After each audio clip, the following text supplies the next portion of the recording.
adduunyada waxaynu ka mid nahay maanta haddaynu Soomaalida nahay burburka iyo waxyaabaha la sheego oo jira dadka haddana aqoonta diinta ugu fahamka roon waxa kaloo jirta burburka laftiisu qaybta wanaagsan ee soo baxday waxa ka mid ah in dadkii meelaha tagay ciladina way timide ay khibrad badan oo nolosha bani aadamka ay soo heleen oo imika buugan awabi oo kale de ninka wadankana isagoo nin weyne ka tagay 20 sanana meel qurba ah joogay oo meesha imika daadku uu masiibadu inaga soo butaacaysa joogay waxaan filayaa wuxuu haystaa khibrad aad u tiro badan oo tii reer nabi aadan iyo tii nabiga calayhi salaatu wasalaam ilaahay ay inoogu deeqeenba wax fara badan bay inoogu sanaqlayaan haddaan u soo noqdo mawduucan labada buu ku saabsan yihiin waa mawaadiicda aynu ugu baahida badan nahay maanta adduunyadu sidii hore ma aha ragga odayaasha ah ee bariga ka waramaya haweenka ee ama gabay tirinaya ama erayo xigmada sheegayay waxa ay ka waramayeen dad kooban ana oo hab nololeed kooban oo aad u kooban waxay ka waramayeen haweenay iyo ilmo iyagu ay macluumo iyo aqoon iyo waay aragnimo ay u yihiin laakiin ilmaha maanta aynu korinayno ee idinku dhali doontaan aniga kuwayga 15 jir baa ugu yar laakiin idinka waxaan idin rajaynaya de kuwa inay qaarna ay caruurtooda hadda uun bilow tahay kuwa kalena kuwa khayr qaba ilaahay damkii dhaqsa inay helaan dadka nooca qoladaasi waramaysay waxay ka waramayeen dadka kooban ee qofba intuu arko iyo intuu hela ay yar tahay annaga laftarkayagu kuwa aanu dhalay ugu yaraan imika 15 jirka ahi de ilaa uu 10 gaadhay mobilkan ballaaran muu arag mobilkan ballaaran beer saraax ay dhalinyaradu u bixiyeen muu arag waxa ii muuqata in ay mashaakil aad u ballaarani ay ina soo wajahay oo ku saabsan xagga tarbiyada waxa weerar lagu qaaday haweenkii waxa kale oo weerar lagu qaaday ilmihii waxa kale oo weerar lagu qaaday guud ahaanba anshaxi adduunyada anshaxi mid gaal iyo mid islaam iyo mid Chinese iyo mid adduunkii waxa lagu qaaday anshaxi ayaa weerar lagu qaaday waxa la yaalo waxaasina waxa ay soo dhex mareen shaashada ballaaran marka bal tusaale ahaan kulligiin ba hadallada u fiirsada waa ta idinka idin haysata ta idinka idin taalo weey waxa laga yaabaa inaanay aniga wax badan ii oolin ta idinka idin taala waxa weeyaan ilmaha oo inaga la reeraha aan dhisnay inanta aad guursatay iyo inanka isguursaday ilmaha maalinta uu 2 jir ka dhamaysto hooyadii ka hoos qaaday isaga oo gurguuranaya dhaqaaqa bilaabo mobilka ka hoos qaaday ee daawanayay ilaa iyo 6 jirka uu gaarayo waxa taqaaniin 6 jirka waxaynu ilmaha inagu caadada Soomaalidu waxa weeye in aynu dugsiga Quraanka ku geyno Soomaha ilmahaasi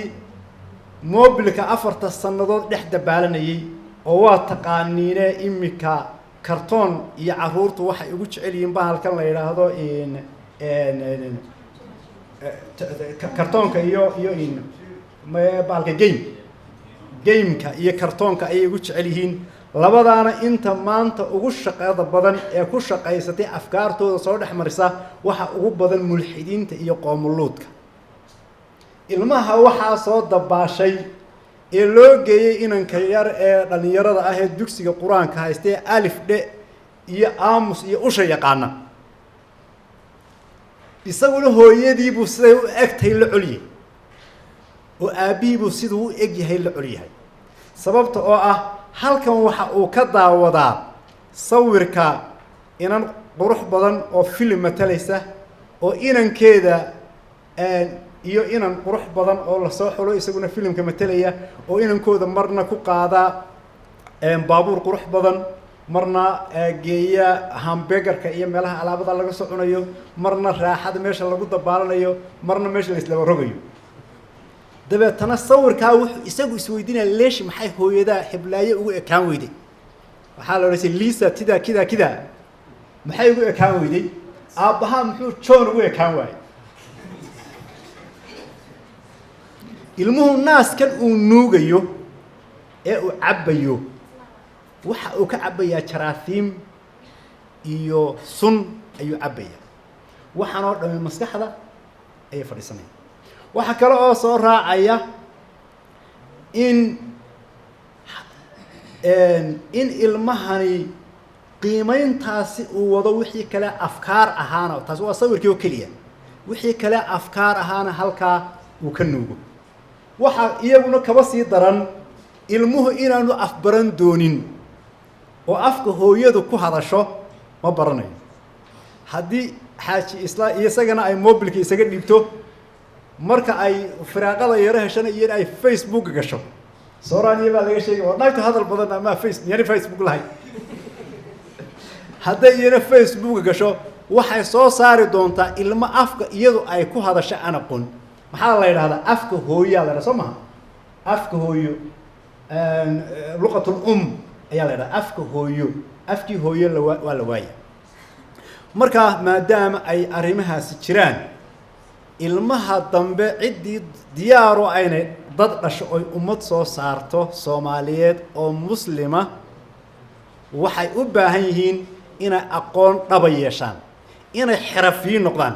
xirfadda ma taqaanin yani waa inuu qofku yaqaana wax uu takhasus ku leeyahay waa inuu yaqaana waxaan imika aragnaa berigii aan Suudaan joognay baa dad badan baan wax weydiiyay waqti aan Suudaan tagay baan nimanka dhalinyarada jaamacadaha iyo baan iska dhex qaadi jiro baasaan u yeeraa rag aan isla ugu aqli badan ma su'aal weydiiya waxaan ku yiraahdaa war habluhu waa kuwa waxay dhigataan oo dhan dhigtay maxaa hadhowto anfacaya bal takhasusaadka hadhow anfacaya maxaa kamid ah 1 2 3 wixii aad dhaafsiisna 3 takhasus mooyaan intii kale waa la cadeyn kari waayay wax weyn ee qofka dumara ku kordhinayaan 1 macallinimada inanta macallinimada barataa wax weyn bay ku kordhin kartaa ilmaheeda iyo ummadaba macallimaduna taloogu nacibi waayo macallimadu waxay samaysaa sideeba qof loo soo saaraa macna leh ayaa u asal gabigeedaba qodobka labaad wuxuu ahaa barnaamij inaga aan nagu badnayno waxa takhasusaadka guriga hooyada iyo dhalaanka iyo tarbiyada hoose iyo waxyaabo badan oo noocaas oo takhasusaad lagu qaato jaamacadaha adduunka qodobka saddexaad wuxuu noqday caafimaadka gabadha barataana wax badan bay kordhin kartaa laakiin waxaan calaamad su'aal saaray gabadhu haddii ay caafimaadka barta doctor noqoto oo shaqo tagto miyaa soo saari kartaa may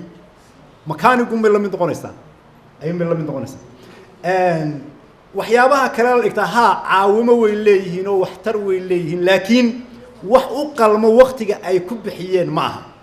taasina waa ta dhinacaasa oo sawirkaas aanu soo noqdo bugaagta aanu soo noqdo aqoontii waxaynu u baahannahay khulaasada hadalkaygu waxa weeye inaan idhaahdo waxaynu u baahannahay oo ay waliba hooyooyinku u baahan yihiin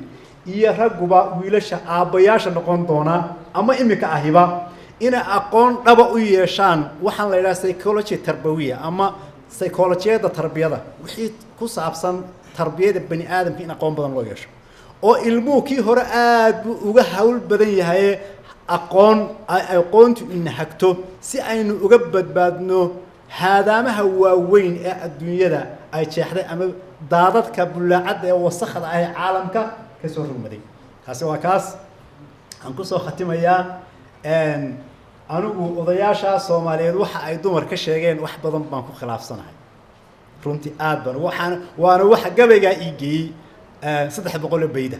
oo kale YouTube-ka ay arki doontaan waxaan idin soo qaadayaa 10 bayda oo horeeya oo halka la yiraahdo mawjizul akhbaar ama warkii oo kooban ah rag iyo dumar kabana ragana Allah hadlay gabaygu raggu inta badan la hadlaya bismillaahi waa ka xaqa lagu bilaabay bilan hooyaday haddaan xuseenahay iyo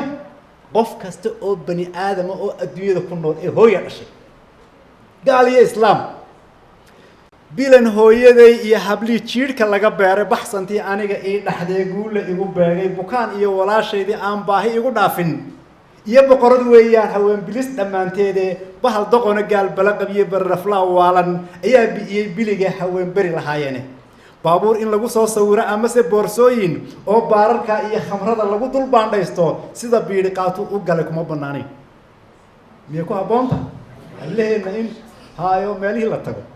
qoliyaha telefishinadana waxaan ku baraarujin lahaa oon isku bahanahay oo anugu bahda warbaahintaan ahaye waxa ay sii daynayaan in ay ka fiirsadaan war ummadda miyuu duminayaa mise kor buu qaadaya waa laydin weydiin doonaa ama waa la weydiin doonaa wax kasta inuu qabanay ما يلفظ من قول إلا لديه رقيب عتيد كلمة لقوم أواقه قار إلالية أي قري أو إلالية مالن بالسويدين دونا تاسنا قول ذا سرنتي وحنسين لها الدقنين تا وحن كسي دريا قول ذي قرمت جزاهم الله خير يا صاحب كي جدي أو رنتي مركي عن سفر عن مقدشو كنت جيب الله بري مركي عن صون نقدي وحن إريون رجي دي عن صدقاني وشكي waxaan soo helay mawduuc aad u qaali ah waxaan u mahadnaqaa ninkii baray Cabdilqaadir Sheekh Cabdilqaadir Yuusuf oo runtii aan maskax badan oo firfircoon oo jaamacadaha Muqdisho wax ka dhiga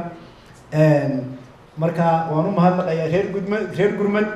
iyo geedi iyo guriga dhismihiisa waxaanay runtii ay qabteen meel aad iyo laxad u qaali ah waxay ku guuleysteen inay boqolaal qof oo Soomaaliyeed oo khibrad mawduucan u leh ay ku soo shubaan qaybtooda warbaahinta ay ku soo shubaan oo aad iyo laxaad looga faa'iideysan rag iyo dumarba leh waxaan rabaa in aynu anigu oday baanahay waxaan jeclahay in aan siir wanaagsan kaga tago ummadayda dadkayga oo macna leh oo qiimo leh inaan ka tago marka waxaan ku soo warinayaa reer gurmad mahadhadu reebayo ee maanka lagu kaabo